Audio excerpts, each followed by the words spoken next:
How's it going, everyone? The Packers released their final injury report, and there's a bit of good news and some bad news to it. So kind of going right into it, the Packers did rule out 3 players and listed 4 players as questionable.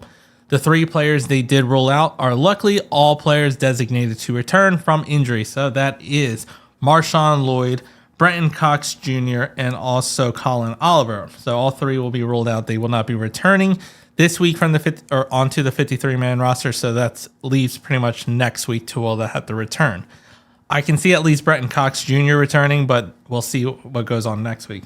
As for the 4 players they listed as questionable, you have Savion Williams. Then you also have Christian Welch, who's in concussion protocol, did not practice at all this week.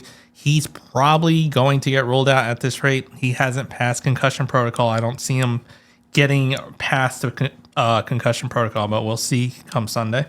Lucas Van Ness has been progressing. He practiced this week in some capacity, yet a limited capacity, but could be a welcome addition to have another pass rusher on the defensive line.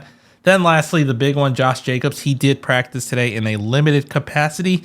He is probably going to be a true game time decision the way it's going, because it's going to depend on the swelling of that knee. Does he have a good amount of range of motion? So I feel like Josh Jacobs is going to be a true game time decision, despite what the Packers may do tomorrow, even if they do call up a running back from the practice squad. And so with that, that's pretty much the biggest bad news is Josh Jacobs' availability.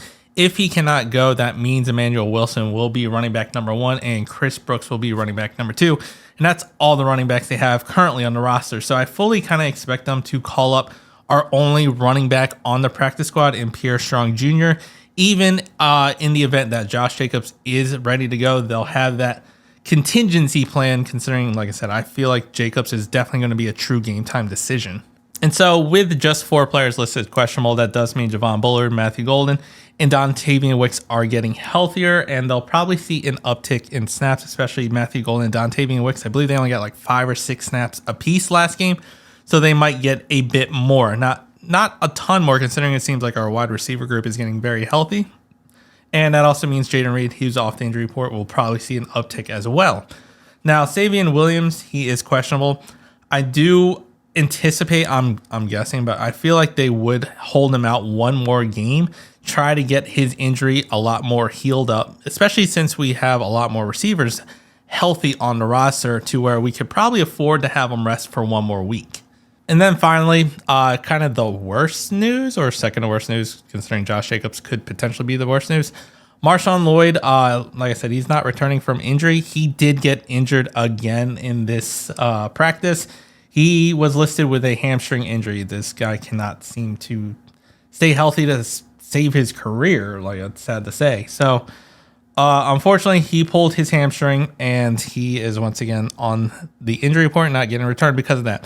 This is possibly going to put his season, another season, in jeopardy for him, considering he's got one more week, I believe, to where he can return, or else he's done for the season.